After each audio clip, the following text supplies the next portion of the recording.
Assalamualaikum. Rangkuman materi dasar kesehatan reproduksi. Ini anggota kelompoknya.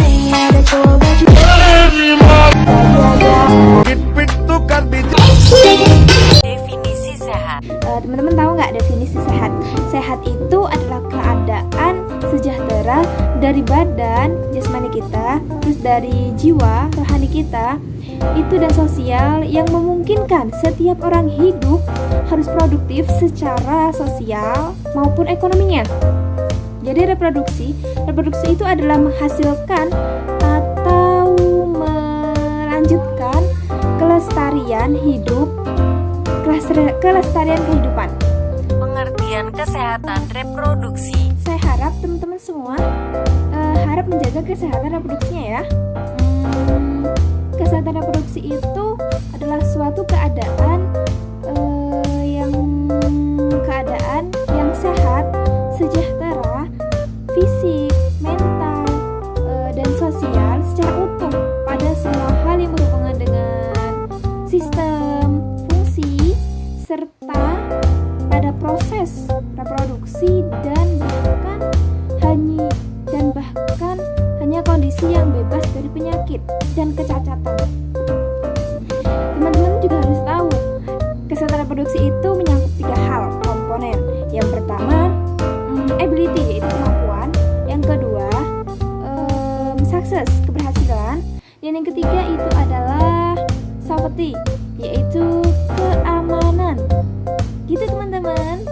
3 komponen kesehatan reproduksi. 3 komponen yaitu kemampuan atau ability, keberhasilan atau sukses, keamanan atau safety. Keempat komponen prioritas Kespro yaitu women health, infant and children health, prevention and treatment of STDs, fertility regu. Syarat agar dapat melaksanakan fungsi reproduksi secara sehat. 1. Tidak ada kelainan anatomis dan fisiologis. 2. Laki-laki dan perempuan memerlukan landasan psikis yang memadai agar perkembangan emosinya berlangsung dengan baik, dimulai sejak bayi. 3. Seorang perempuan hamil memerlukan jaminan bahwa ia akan dapat melewati masa tersebut dengan aman.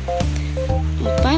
Setiap orang hendaknya terbebas dari kelainan atau penyakit yang baik langsung maupun tidak langsung mengenai organ. Pelayanan kesehatan reproduksi esensial atau PKRE. 1. Kesehatan ibu dan bayi baru lahir. 2. Keluarga berencana. 3. Kesehatan reproduksi remaja. 4. Pencegahan dan penanganan infeksi saluran reproduksi termasuk HIV atau AIDS. Pelayanan kesehatan reproduksi komprehensif atau PKRK sama dengan PKRE plus Kespro pada usia lanjut. Tujuan dan sasaran kesehatan reproduksi. Tujuan utama sehubungan dengan fakta bahwa fungsi dan proses reproduksi harus didahului oleh hubungan seksual. Tujuan utama program kesehatan reproduksi adalah meningkatkan kesadaran dan kemandirian wanita dalam mengatur fungsi dan proses reproduksinya, termasuk kehidupan seksualitasnya sehingga hak-hak reproduksinya dapat terpenuhi yang pada akhirnya menuju peningkatan kualitas hidupnya. Tujuan khusus, peningkatan kemandirian wanita dalam memutuskan peran dan fungsi reproduksinya. 2. Meningkatkan hak dan tanggung jawab sosial wanita dalam menentukan kapan hamil, jumlah dan jarak kehamilan.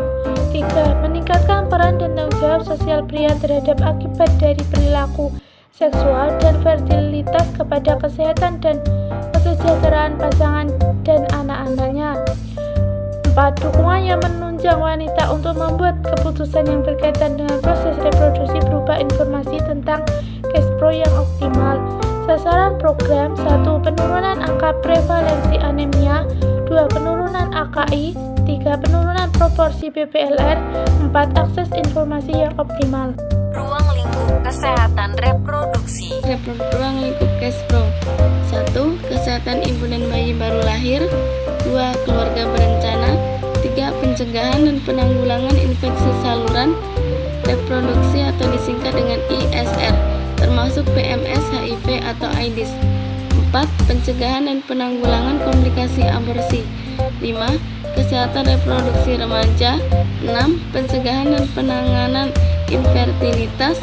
7. Kanker pada usia lanjut dan osteoporosis. 8. Berbagai aspek kesehatan reproduksi lain, misalnya kanker serviks, mutilasi genitalia, fistula.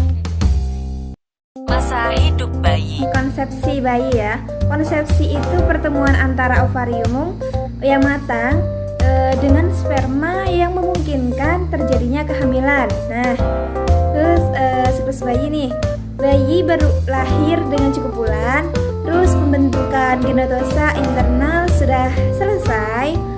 Folikel primordial dalam kedua ovarium telah lengkap sebanyak 750.000 butir, teman-teman. Tuba, uterus, vagina, dan genitalia eksternal sudah terbentuk. Labia mayora menutupi labia minora. Sekarang masalah pada tahap konsepsi bayi, teman-teman.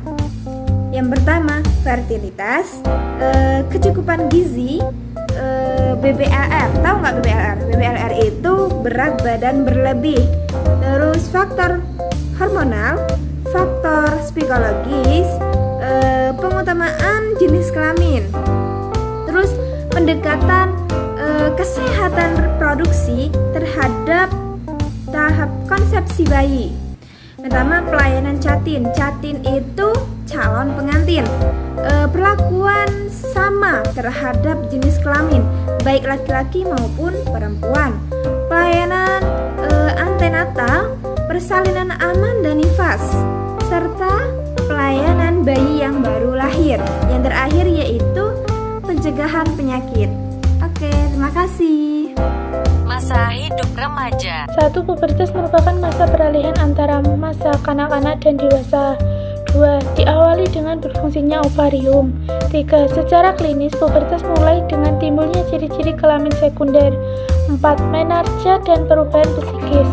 Masalah pada remaja, masalah gizi yaitu anemia atau pertumbuhan, menarche yang terlambat atau terlalu cepat, pendidikan yang rendah, lingkungan yang tidak mendukung, kurang pengetahuan tentang KISPRO, kehamilan remaja, aborsi, narkoba, pernikahan dini, seks komersial, pelecehan seksual, penyalahgunaan obat, alkohol, dan tembakau, kekerasan gender, praktek tradisional berbahaya, perilaku seks tidak aman, aborsi tidak aman, infeksi menular seksual.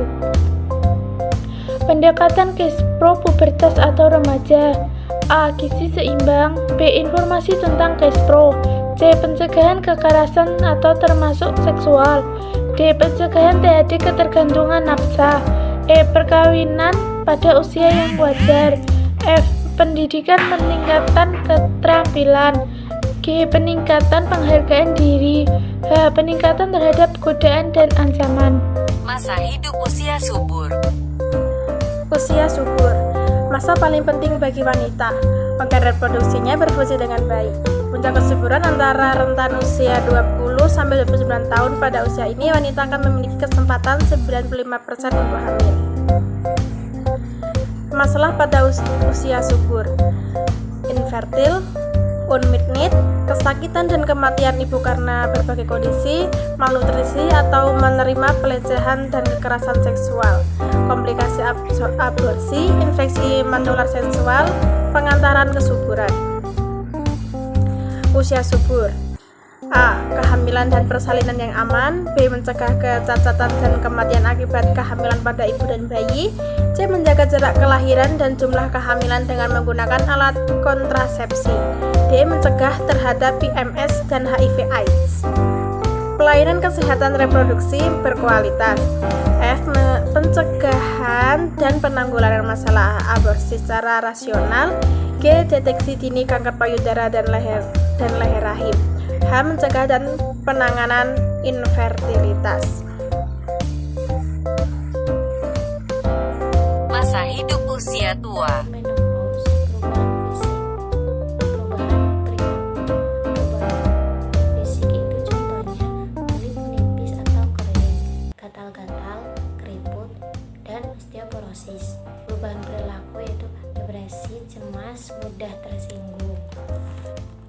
masalah pada usia tua yaitu perubahan hormonal, fisik, perilaku, pola makan, penyakit sistem sirkulasi, kekerasan, osteoporosis, kanker saluran reproduksi, payudara, dan prostat. Dan yang terakhir, infeksi menular seksual. Yang perlu diperhatikan pada usia tua yaitu problem menopause, penyakit utama degeneratif termasuk rabun, gangguan mobilitas, dan osteoporosis. Deteksi dini kanker rahim dan prostat. Hak-hak reproduksi. Hak reproduksi. Hak reproduksi perorangan dapat diartikan bahwa setiap orang, baik laki-laki maupun perempuan, tanpa memandang perbedaan kelas sosial, suku, umur, agama, dan lain-lain, mempunyai hak yang sama untuk memutuskan secara bebas dan bertanggung jawab kepada diri, keluarga, dan masyarakat mengenai jumlah anak, jarak antar anak, serta untuk menentukan waktu kelahiran anak dan di mana akan melahirkan. Faktor-faktor yang mempengaruhi kesehatan reproduksi. Faktor yang pertama yaitu faktor ekonomi, contohnya kemiskinan, tingkat pendidikan yang rendah, dan ketidaktahuan tentang perkembangan seksual dan proses reproduksi. Usia pertama melakukan hubungan seksual, usia pertama menikah, usia pertama hamil.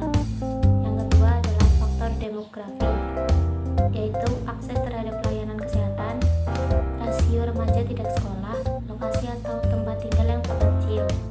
Selanjutnya ada faktor budaya dan lingkungan, yaitu praktek tradisional yang berdampak buruk pada kesehatan reproduksi, kepercayaan banyak anak banyak rezeki, informasi tentang fungsi reproduksi yang berlawanan satu dengan yang lain, status perempuan, ketidaksejahteraan gender, lingkungan tempat tinggal dan cara bersosialisasi, persepsi masyarakat tentang fungsi, hak, dan tanggung jawab reproduksi